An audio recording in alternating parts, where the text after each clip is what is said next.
अजीज़ तलबा और तालबात, Farooq foundation online school के ज़रिए यकसा नसाब के मुताबिक तालीम हासिल करें। अगर हमारी वीडियोस पसंद आएँ तो चैनल को सब्सक्राइब करें और दोस्तों के साथ शेयर करें और बेल आइकन को लाजमी दबाएं ताकि आइंदा आने वाली तालीमी वीडियोस आप हासिल कर सकें।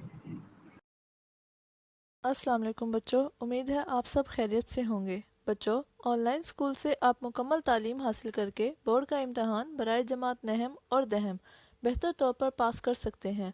आप अपनी उम्र और तालीम के मुताबिक मज़ीद तालीम हासिल करें।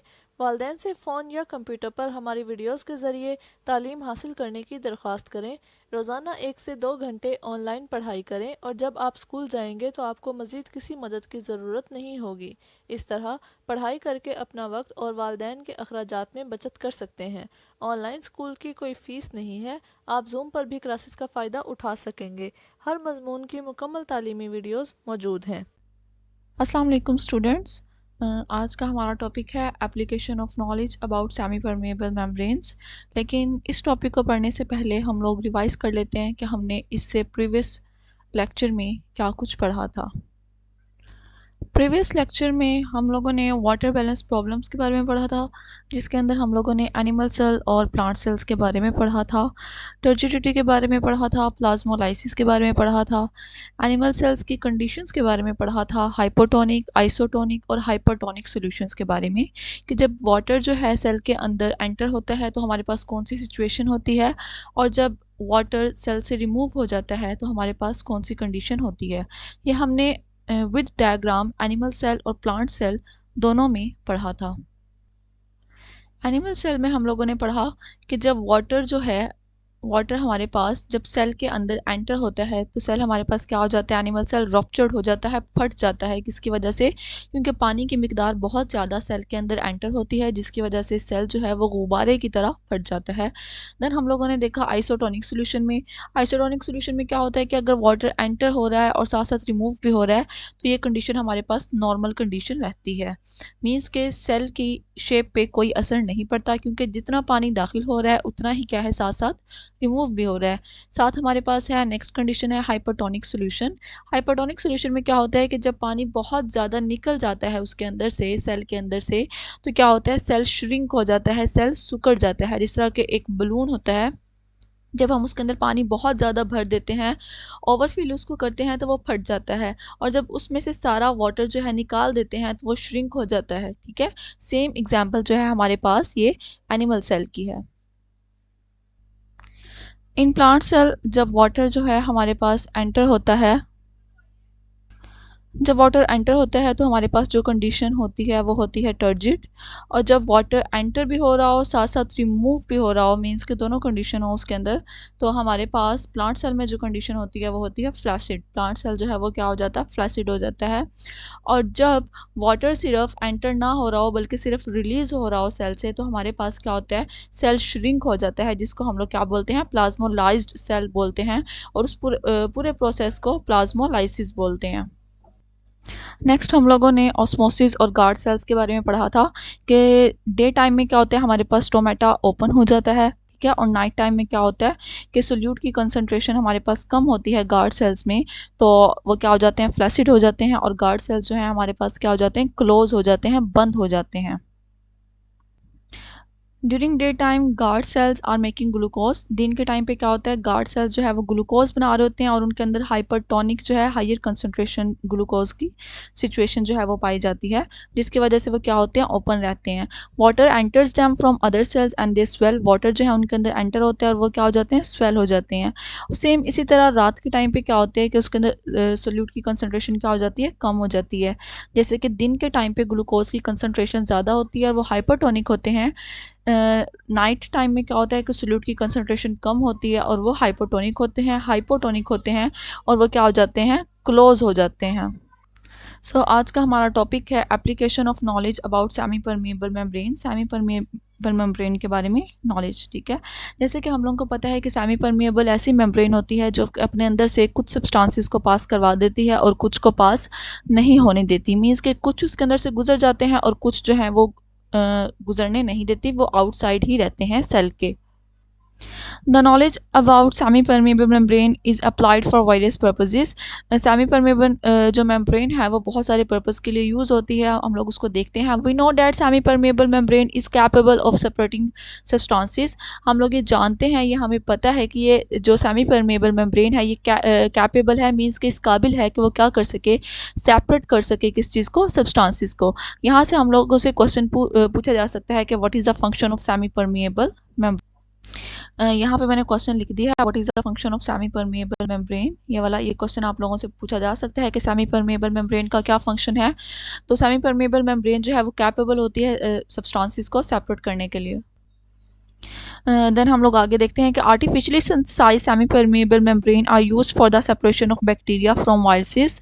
आप लोगों से ये एमसीक्यूज में पूछा जा सकता है कि आर्टिफिशियल सिंथेसाइज जो सेमी परमेएबल मेम्ब्रेन होती है उसका काम क्या होता है, उसका फंक्शन क्या होता है.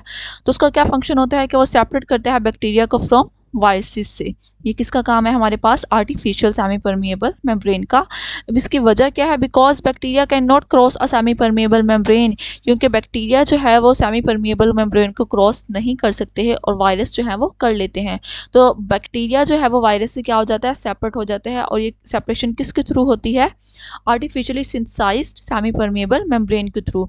इन advanced water treatment technologies membrane based filtration system are used. जो हमारे पास एडवांस्ड वाटर ट्रीटमेंट टेक्नोलॉजीज आ रही हैं उसके अंदर क्या है, फिल्ट्रेशन सिस्टम यूज हो रहा है. In this process semi permeable membrane separate salts from water is called reverse osmosis. ऐसा प्रोसेस जिसके अंदर साल्ट्स जो है वो वाटर से क्या हो जाता है, सेपरेट हो जाता है, उसको हम लोग क्या बोलते हैं, रिवर्स ऑस्मोसिस बोलते हैं. और ये क्वेश्चन भी आपसे पेपर में पूछा जा सकता है. यहाँ पे क्वेश्चन को मैंने ऑलरेडी लिख दिया, what is reverse osmosis. So students, इस पैराग्राफ में हम लोगों ने दो क्वेश्चंस के बारे में पढ़ा है. फर्स्ट क्वेश्चन क्या था, what is the function of semi permeable membrane, कि सेमी परमेएबल मेम्ब्रेन का हमारे पास क्या फंक्शन है, क्या काम है. देन नेक्स्ट क्वेश्चन हम लोगों ने पढ़ा व्हाट इज़ रिवर्स ऑस्मोसिस, कि रिवर्स ऑस्मोसिस क्या होता है. देन हम लोगों ने पढ़ा कि इसके अंदर एक एमसीक्यू भी आ सकता है कि बैक्टीरिया वायरस से किस तरह अलग हो सकता है. तो बैक्टीरिया जो है वो सेमी परमेएबल मेम्ब्रेन को क्रॉस नहीं कर सकता, जबकि वायरस कर लेता है. तो ये क्या हो जाता है, बैक्टीरिया और वायरस एक दूसरे से सेपरेट हो जाते हैं, इनके यहाँ पे सेपरेशन होती है. नेक्स्ट हमारे पास टॉपिक है फिल्ट्रेशन. फिल्ट्रेशन जो है आप लोगों से शॉर्ट में क्वेश्चन पूछा जा सकता है. कैसे पूछा जा सकता है, डिफाइन फिल्ट्रेशन पूछा जा सकता है, या व्हाट इज फिल्ट्रेशन ये भी पूछा जा सकता है. So what is filtration? Filtration is a process by which small molecules are forced to move across semi-permeable membrane with the aid of hydrostatic pressure और blood pressure. Filtration एक ऐसा process है जिसके अंदर small molecules जो हैं वो semi-permeable membrane से बाहर आते हैं. किस तरह बाहर आते हैं, हाइड्रोस्टेटिक प्रेशर के थ्रू या फिर ब्लड प्रेशर के थ्रू. ठीक है, या तो उनके वाटर प्रेशर होगा या फिर ब्लड प्रेशर होगा. उन दोनों के प्रेशर की मदद से जब स्मॉल मॉलिक्यूल्स जो हैं वो सेमी परमेएबल मेम्ब्रेन से बाहर आ जाएंगे, उसको क्रॉस कर जाएंगे, तो वो प्रोसेस हमारे पास क्या होगा, फिल्ट्रेशन होगा. और ये क्वेश्चन आप लोगों से पूछा जा सकता है एग्जाम्स में कि define filtration and what is filtration. तो आपने उसके अंदर ये डिफाइन लिखनी है. Filtration is a process by which small molecules are forced to move across semi-permeable membrane with the aid of hydrostatic water or blood pressure. Next हमारे पास ये green portion में आप लोगों को बताया गया है, the turgor of cell is responsible for maintaining shapes of non woody plants and soft portions of trees and shrubs. सबसे पहले तो हमें ये पता होना चाहिए कि व्हाट इज़ टर्गर. टर्गर हमारे पास क्या होता है, टर्गर हमारे पास ये होता है कि जब एक प्लांट सेल में वाटर जो है वो कितना फिल हो गया है, ठीक है, कि वो कितना भर गया उसके अंदर, ये हमारे पास उसकी टर्जिडिटी होती है. तो उसके अंदर पानी जो है वो कितना भर गया है, या पानी उस प्लांट के सेल में कितना मौजूद है, ये इससे हम लोगों को क्या पता चलता है कि उसकी शेप जो है कैसे होगी. अगर पानी जो है सेल में फिल है, ठीक है, उसके ऊपर प्रॉपर भरा हुआ पानी है, तो क्या होगा, सेल जो है वो अपनी शेप में रहेंगे.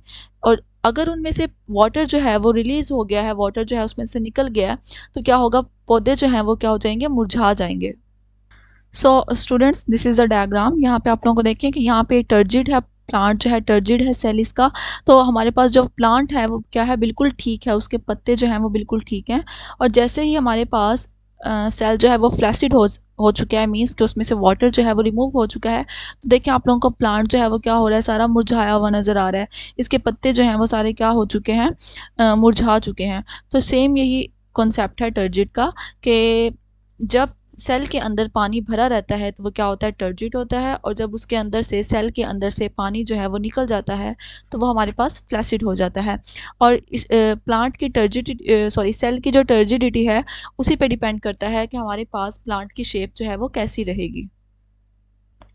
सो स्टूडेंट, ये हमारे पास डायग्राम है फिल्ट्रेशन की, ये डायग्राम है फिल्ट्रेशन की, जिसके अंदर से आप लोगों को नज़र आ रही है जो ग्रीन ग्रीन हमारे पास आप लोगों को डॉट्स नज़र आ रहे हैं, ये क्या है, हमारे पास स्मॉल मॉलिक्यूल्स हैं। और ये जो येलो आप लोगों को नज़र आ रहे हैं ये हमारे पास लार्ज मॉलिक्यूल्स हैं। तो आप देखें ब्लड प्रेशर की मदद से यहाँ पे क्या है, एक प्रेशर लगाया जा रहा है। वो प्रेशर किस चीज़ का है, ब्लड का प्रेशर है, ठीक है, जिसकी मदद से क्या हो रहा है कि जो स्मॉल मॉलिक्यूल्स हैं वो क्या हो रहे हैं, बाहर की तरफ निकल रहे हैं, मेम्ब्रेन से बाहर की तरफ आ रहे हैं। और ये जो आपको पिंक में नज़र आ रही है ये मेम्ब्रेन है, और ये जो अंदर ग्रीन ग्रीन नज़र आ रहे हैं ये हमारे पास सारे क्या हैं, उसके स्मॉल मॉलिक्यूल्स हैं। सो स्टूडेंट, ये जो आपको एरो नज़र आ रहे हैं ये किस चीज़ की निशानदेही कर रहे हैं कि ये एक प्रेशर के थ्रू क्या हो रहा है कि जो स्मॉल मॉलिक्यूल्स हैं वो बाहर की तरफ निकल रहे हैं, ठीक है। जैसे हम लोगों ने पढ़ा था फिल्ट्रेशन में कि हमारे पास क्या होता है, एक प्रेशर दिया जाता है, चाहे वो वाटर का प्रेशर हो, हाइड्रोस्टैटिक प्रेशर हो या ब्लड प्रेशर हो, जिसकी मदद से क्या करते हैं, मेम्ब्रेन में से जो स्मॉल मॉलिक्यूल्स हैं वो क्या हो जाते हैं, फिल्टर हो जाते हैं, बाहर की तरफ निकल जाते हैं। नेक्स्ट टॉपिक हमारे पास है एक्टिव ट्रांसपोर्ट। एक्टिव ट्रांसपोर्ट क्या है, active transport is the movement of molecule from an area of lower concentration to the area of higher concentration. Active transport जो हमारे पास है वो पैसिव ट्रांसपोर्ट के बिल्कुल उल्ट है। पैसिव ट्रांसपोर्ट में हम लोग कोई एनर्जी यूज़ नहीं करते हैं और उसके अंदर से क्या मूवमेंट हो रही होती है, हायर कंसंट्रेशन से लोअर कंसंट्रेशन की तरफ मूवमेंट हो रही होती है। लेकिन एक्टिव ट्रांसपोर्ट में जो मूवमेंट है मॉलिक्यूल्स की वो कहाँ से हो रही होती है, lower concentration to the area of higher concentration. तो जब हमारे पास एक चीज़ कमी है और हमने वहाँ से उसको मूव आउट करवाना है तो उसके लिए हमें क्या चाहिए होगा, एनर्जी चाहिए होगी, एनर्जी दरकार होगी। तो एक्टिव ट्रांसपोर्ट में हम लोग क्या है, हम एनर्जी भी यूज़ करते हैं और इसके अंदर जो मूवमेंट है वो कहाँ से होती है, लोअर कंसंट्रेशन से हायर कंसंट्रेशन की तरफ होती है। This movement against the concentration gradient requires energy in the form of ATP. ये क्या है, एक बहाव के खिलाफ जो है मूवमेंट हो रही होती है, क्योंकि ज़्यादातर मूवमेंट जो मोस्टली हमारे पास मूवमेंट होती है वो कहाँ से होती है, हायर कंसंट्रेशन से लोअर कंसंट्रेशन की तरफ होती है। जबकि एक्टिव ट्रांसपोर्ट में जो मूवमेंट है वो बिल्कुल क्या है, उसके उल्ट है, रिवर्स है। तो उसके अंदर हम लोग को क्या चाहिए होता है, एनर्जी रिक्वायर होती है, और एनर्जी किस फॉर्म में हम लोग को रिक्वायर होती है, इन the form of ATP. In this process, इस प्रोसेस में क्या है, हमारे पास एक कैरियर प्रोटीन होती है, वो क्या करती है, सेल मेम्ब्रेन के अंदर एनर्जी को यूज़ करती है। किस लिए यूज़ करती है, ताकि वो मॉलिक्यूल को क्या कर सके, मूव करवा सके लोअर कंसंट्रेशन से हायर कंसंट्रेशन की तरफ, मीन्स के against the concentration gradient. For example, इस एग्जाम्पल हमारे पास क्या है, the membrane of nerve cells have carrier proteins in the form of sodium potassium pump. जो हमारे पास नर्व सेल्स होते हैं उसकी जो मेम्ब्रेन होती है उसके अंदर सोडियम पोटेशियम पंप जो है वो हमारे पास कैरियर प्रोटीन का काम कर रहा होता है। In a resting non conducting nerve impulse nerve cell, this pump spends energy ATP to maintain higher concentration of potassium and lower concentration of sodium inside the cell. For this purpose, the pump actively moves sodium to the outside of the cell where they are already in higher concentration. Similarly, these pumps move potassium from outside to inside the cell where they are in higher concentration. इसको हम लोग समझते हैं इसमें diagram के through. ये portion जो हमारे पास है ये आउटसाइड ऑफ द सेल, और ये हमारे पास क्या है, सेल के इनसाइड का फंक्शन है, और ये हमारे पास क्या है, इसकी मेम्ब्रेन है, सेल मेम्ब्रेन है, सेमी परमेबल मेम्ब्रेन भी जिसको हम लोग बोलते हैं। साथ में जो आपको येलो कलर का नज़र आ रहा है, ये येलो कलर का, ये जो आप लोगों को येलो कलर का नज़र आ रहा है ये हमारे पास क्या है, सोडियम पोटेशियम पंप है। अब होना तो ये चाहिए कि हमारे पास यहाँ पे सोडियम जो है आउटसाइड ज़्यादा है और पोटेशियम जो है कम है, और यहाँ पे इनसाइड में क्या है, पोटेशियम ज़्यादा है और सोडियम कम है। तो हमारे पास क्या होना चाहिए, सोडियम हमारे पास ज़्यादा है, तो यहाँ पे देखें 1 2 3 4 5 6 मॉलिक्यूल सोडियम के हैं एंड 1 2 एंड 3 मॉलिक्यूल्स हमारे पास पोटेशियम के हैं।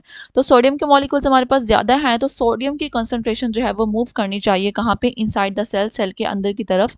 लेकिन यहाँ पे क्या हो रहा है, पोटेशियम जो है वो मूव कर रहा है इनसाइड द सेल, और इसको मूव करवाने के लिए क्या है, हमें किस चीज़ में चाहिए, एनर्जी चाहिए, और वो एनर्जी किस फॉर्म में चाहिए, ATP की फॉर्म में चाहिए। सेम इसी तरह इनसाइड ऑफ द सेल में हमारे पास क्या है, सोडियम जो है हमारे पास 4 है, 1 2, 3 एंड 4 एंड पोटेशियम जो है हमारे पास 1, 2, 3, 4 एंड 5 है। तो हमारे पास जो outside of the cell move करना चाहिए वो पोटेशियम मूव करना चाहिए, क्योंकि हायर कंसंट्रेशन से लोअर कंसंट्रेशन की तरफ ज़्यादातर मूवमेंट होती है। लेकिन एक्टिव ट्रांसपोर्ट में क्या है, हमारे पास सोडियम जो है वो मूव करेगा आउटसाइड ऑफ द सेल। क्यों मूव करेगा? Due to this sodium potassium pump. So ये जो सोडियम पोटेशियम पंप जो है ये हमारे पास क्या शो कर रहा है, एक्टिव ट्रांसपोर्ट को शो कर रहा है। मींस कि इसके अंदर क्या हो रहा है कि मॉलिक्यूल जो है मूव कर रहे हैं लोअर कंसंट्रेशन से हायर कंसंट्रेशन की तरफ। देखें लोअर कंसंट्रेशन है यहाँ पे पोटेशियम की आउटसाइड द सेल, फिर भी इनके मूवमेंट हो रही है। और कहाँ पे हो रही है? इनसाइड द सेल हो रही है, जहाँ पे ऑलरेडी पोटेशियम जो है हमारे पास ज़्यादा है। तो ये मूवमेंट जो है हमारे पास एक्टिव ट्रांसपोर्ट होती है। इस मूवमेंट को हम लोग एक्टिव ट्रांसपोर्ट बोलते हैं। और इसके लिए हमें जो एनर्जी रिक्वायर होती है वो होती है एटीपी की फॉर्म में।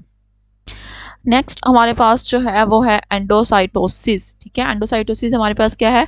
It is the process of cellular injection. इसमें क्या है? सेलुलर की इंजेक्शन हो रही है ऑफ बल्की मटेरियल्स। किसके थ्रू? बल्की मटेरियल्स के थ्रू हो रही है। By the infolding of cell membrane.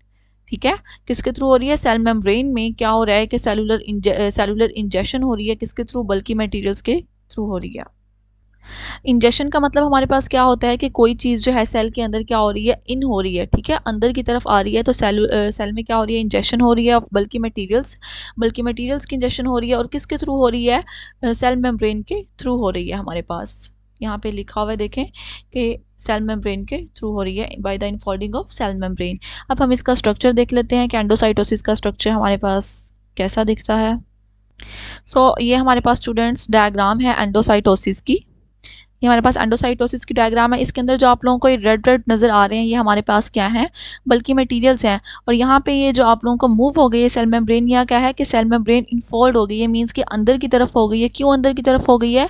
क्योंकि ये जो सारे बल्कि मटेरियल्स हैं ये सेल के अंदर क्या होने हैं? इंजेस्ट होने हैं, अंदर की तरफ आने हैं। तो इनको सेल के अंदर लाने के लिए सेल मेम्ब्रेन जो है वो यहाँ से फोल्ड हो गई है। इसका सेकेंड स्टेप देखें तो ये देखें, ये जितने भी रेड रेड डॉट्स थे ये बल्कि मटेरियल था, ये कहाँ पे आ गया है? इस सेल मेम्ब्रेन के अंदर आ गया है। जब सेल मेम्ब्रेन के अंदर आ जाएगा तो यहाँ से ये क्लोज हो जाएगा। ठीक है, ये सेल मेम्ब्रेन यहाँ से क्लोज हो जाएगी और ये अंदर की तरफ एक वेजिकल बन जाएगा जिसके अंदर सारा बल्कि मटेरियल पाया जाएगा। ये सारा आउटसाइड द सेल है और ये जो है इनसाइड द सेल है। और ये हमारे पास सेल का साइटोप्लाज्म है। एंडोसाइटोसिस की हमारे पास 2 टाइप्स होती हैं, फैगोसाइटोसिस और पाइनोसाइटोसिस। फैगोसाइटोसिस का मतलब क्या होता है? Cellular eating. एंड पाइनोसाइटोसिस का मतलब होता है cellular drinking. In phagocytosis cell takes in solid material. Phagocytosis में क्या होता है? सेल जो है अपने अंदर सॉलिड मटेरियल को लेके जाता है। जबकि पाइनोसाइटोसिस में क्या होता है? Cell takes in liquid in the form of droplets. Cell जो है अपने अंदर जो मटेरियल लेके जाते हैं वो लिक्विड फॉर्म में होते हैं और वो ड्रॉपलेट्स की फॉर्म में अपने अंदर इसको लेके जाता है। This is the diagram of phagocytosis कि ये हमारे पास जो है सॉलिड मटेरियल है यहाँ पे और ये सेल के अंदर आएगा। सेल मेम्ब्रेन जो है यहाँ पे सेकंड वाले में आके फोल्ड हुई है और ये सारा जो है सॉलिड मटेरियल जो है क्या हो जाएगा? इनसाइड द फोल्ड के आएगा और देन ये वेजिकल बन के सेल के अंदर पेनिट्रेट हो जाएगा। ये हमारे पास जो डायग्राम है ये है फैगोसाइटोसिस की। देन नेक्स्ट जो हमारे पास डायग्राम है वो है पाइनोसाइटोसिस की। पाइनोसाइटोसिस में हम लोगों ने क्या पढ़ा था कि सेलुलर ड्रिंकिंग। मींस के जो सेल के अंदर जो मटेरियल जाएगा वो किसकी फॉर्म में होगा? लिक्विड की फॉर्म में होगा। तो ये जितने भी आप लोगों को ड्रॉपलेट्स नज़र आ रहे हैं ये किसकी फॉर्म में है? लिक्विड की फॉर्म में है। तो देखें ये सबसे पहले ये जो सेल येलो कलर की है ये सेल मेम्ब्रेन है। सबसे पहले सेल मेम्ब्रेन जो है वो क्या हो जाएगी? अंदर की तरफ फोल्ड हो जाएगी। उसके अंदर जो ड्रॉपलेट्स हैं ये आ जाएंगे। जब ड्रॉपलेट्स अंदर की तरफ आ जाएंगे देन वेजिकल बन जाएगा और वो सेल के अंदर मतलब कि सेल की इनसाइड जो है वो दाखिल हो जाएंगे। ये हमारे पास डायग्राम है पाइनोसाइटोसिस की।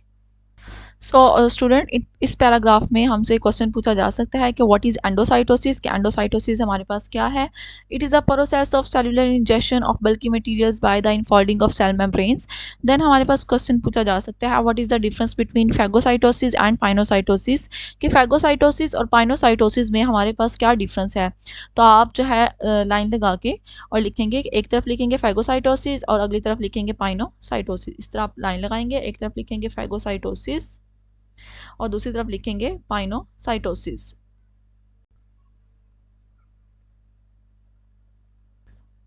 और ये क्वेश्चन जो है इंपॉर्टेंट क्वेश्चन है, ये आप लोगों से पेपर में पूछा जा सकता है कि what is the difference between phagocytosis and pinocytosis. तो आपने इस क्वेश्चन को ज़रूर जो है वो याद रखना है। नेक्स्ट हमारे पास जो है ग्रीन पैराग्राफ में हम लोग को बताया गया है, in a colony of cells there are many cells and each cell performs all general function on its own. एक जो कॉलोनी होती है उसके अंदर बहुत सारे सेल्स होते हैं और हर सेल जो है वो अपने लिहाज से फंक्शन कर रहा होता है, अपने तौर पे काफ़ी फंक्शंस कर रहा होता है। Such a group does not get tissue level of organisation, लेकिन हम ऐसे ग्रुप को ये नहीं कहेंगे कि ये टिश्यू लेवल में आता है, क्योंकि because cells are not specific and there is no coordination among them, क्योंकि इनके अंदर सेल्स जो हैं वो स्पेसिफिक नहीं है और ना ही इनके अंदर कोई कोऑर्डिनेशन है कि कौन सा सेल कौन सा जो है फंक्शन जो है वो परफॉर्म करेगा। नेक्स्ट हमारे पास टॉपिक है एक्सोसाइटोसिस। एक्सोसाइटोसिस क्या होता है? It is the process through which bulky materials is exported. ऐसा प्रोसेस जिसके अंदर बल्की मटेरियल जो है उसको एक्सपोर्ट किया जा रहा है, बाहर की तरफ निकाला जा रहा है। एंडोसाइटोसिस में क्या होता था कि हम उसको बल्की मटेरियल जो है उसको सेल के अंदर लेके आते थे, जबकि एक्सोसाइटोसिस में क्या होता है, हम उसको सेल से बाहर की तरफ निकालते हैं। This process adds new membrane which replaces the part of cell membrane lost during endocytosis. इस प्रोसेस में क्या होता है कि हमारे पास एक न्यू मेम्ब्रेन भी ऐड होती है जो कि रिप्लेस करती है part of the cell membrane, जो कि ड्यूरिंग एंडोसाइटोसिस जो है वो क्या हो जाता है, लॉस्ट हो जाता है। ये जो ऊपर वाला पोर्शन हमारे पास है ये सारा क्या है, एंडोसाइटोसिस है। देखिए यहाँ पे सेल के अंदर क्या हो रहा है, एंटर हो रहा है।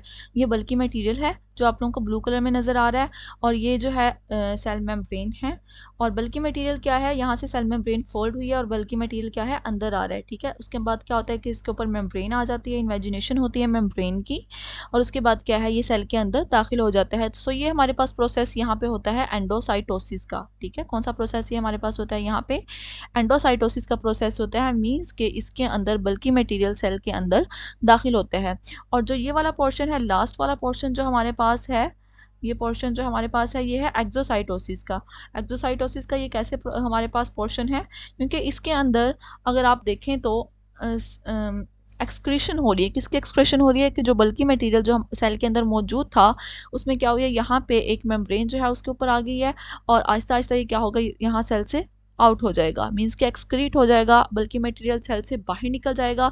उसी तरह मेम्ब्रेन क्या होगी, फोल्ड होगी। फोल्ड होने से जो ये वेजिकल बना हुआ है ये सारा सेल से बाहर आ जाएगा। तो इस प्रोसेस को हम लोग क्या बोलेंगे, एक्सोसाइटोसिस। एंडो का मतलब होता है इनसाइड, मीन्स के सेल के अंदर किसी चीज़ का दाखिल होना, और एक्सो का मतलब होता है आउटसाइड, मीन्स के सेल से बाहर किसी चीज़ का जाना। अब हम रिवाइज करते हैं कि हमने आज के लेक्चर में क्या क्या पढ़ा है। आज के लेक्चर में हम लोगों ने सेमी परमेबल मेम्ब्रेन के बारे में पढ़ा है। इस पैराग्राफ के अंदर मैंने आपको बताया कि यहाँ से आपसे 2 क्वेश्चन पूछे जा सकते हैं।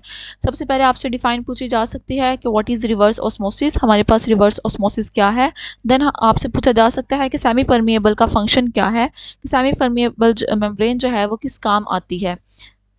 नेक्स्ट हम लोगों ने फिल्ट्रेशन के बारे में पढ़ा, और यहाँ से आप लोगों से क्वेश्चन पूछा जा सकता है कि डिफाइन फिल्ट्रेशन, क्या आप फिल्ट्रेशन के बारे में क्या जानते हैं या फिर उसको डिफाइन करें। इसको मैंने आप लोगों को डायग्राम के थ्रू समझाया कि स्मॉल मॉलिक्यूल जो है जब वो सेल मेम्ब्रेन से आउटवर्ड जाते हैं, ब्लड प्रेशर के थ्रू जाएँ या हाइड्रोस्टेटिक प्रेशर के थ्रू जाएँ, तो उसको हम लोग फिल्ट्रेशन बोलते हैं। देन हम लोगों ने पढ़ा एक्टिव ट्रांसपोर्ट के बारे में कि एक्टिव ट्रांसपोर्ट क्या है। तो एक्टिव ट्रांसपोर्ट एक ऐसी मूवमेंट है मॉलिक्यूल्स की जो कि कहाँ से मूव करती है, लोअर कंसंट्रेशन से हायर कंसंट्रेशन की तरफ मूव करती है, और ये रिवर्स होती है पैसिव ट्रांसपोर्ट के। पैसिव ट्रांसपोर्ट में जो मूवमेंट होती है वो लोअर हायर कंसंट्रेशन से लोअर कंसंट्रेशन की तरफ होता है, और उसमें उसके अंदर कोई एनर्जी जो है वो रिक्वायर्ड नहीं होती। जबकि एक्टिव ट्रांसपोर्ट में जो मूवमेंट है वो लोअर कंसंट्रेशन से हायर कंसंट्रेशन की तरफ होती है, और यहाँ पे क्या होती है कि एनर्जी हमारे पास रिक्वायर होती है, हम लोगों को एनर्जी की ज़रूरत पड़ती है। देन हम लोगों ने सोडियम पोटेशियम पंप के बारे में पढ़ा, इसको मैंने आपको डायग्राम के थ्रू बताया कि आउटसाइड ऑफ द सेल और इनसाइड ऑफ द सेल के बारे में, कि जहाँ पे सोडियम की मिकदार ज़्यादा है वहाँ पे क्या होना चाहिए, सोडियम को रिलीज़ होना चाहिए, लेकिन वहाँ से सोडियम जो है वो रिलीज़ नहीं हो रहा, बल्कि उसकी मूवमेंट कहाँ पे हो रही है कि बल्कि क्या हो रहा है, जहाँ पे लोअर कंसंट्रेशन है वो लोअर कंसंट्रेशन वाले भी कहाँ पे मूव कर रहे हैं, हायर कंसंट्रेशन की तरफ मूव कर रहे हैं, और ये हमारे पास क्या है, एक्टिव ट्रांसपोर्ट है। देन हम लोगों ने एंडोसाइटोसिस के बारे में पढ़ा। एंडोसाइटोसिस क्या है कि सेल के अंदर बल्की मटेरियल्स का दाखिल हो जाना, उनका एंटर होना, वो हमारे पास एंडोसाइटोसिस होता है। एंडोसाइटोसिस में हम लोगों ने 2 तरह की टर्म्स पढ़ी, फैगोसाइटोसिस और पाइनोसाइटोसिस। फैगोसाइटोसिस क्या होता है कि जब सेल के अंदर जो चीज़ दाखिल हो रही है, जो सब्सटेंस दाखिल हो रहा है, अगर वो सॉलिड मटीरियल में है तो उसको हम लोग फैगोसाइटोसिस बोलेंगे। लेकिन अगर वही मटीरियल हमारे पास क्या है, लिक्विड की फॉर्म में है, ड्रॉपलेट्स की फॉर्म में है, तो हम लोग उसको क्या बोलेंगे कि ये क्या कौन सी टर्म है हमारे पास, स्पाइनोसाइटोसिस की टर्म है। देन एट द लास्ट हम लोगों ने क्या पढ़ा, एक्सोसाइटोसिस के बारे में पढ़ा। क्या एक्सोसाइटोसिस में क्या होता है कि जब सेल से सब्सटेंसेस और जो मटेरियल है वो एक्सपोर्ट होता है, बाहर की तरफ निकल जाता है, उस प्रोसेस को हम लोग क्या बोलते हैं कि ये हमारे पास क्या है, एक्सोसाइटोसिस है। स्टूडेंट्स, उम्मीद है आपको ये लेक्चर समझ आया होगा। अगर आपको इस लेक्चर में किसी भी किस्म की कोई भी मुश्किल आए तो आप कमेंट सेक्शन में पूछ सकते हैं। Thank you. अल्लाह हाफिज़।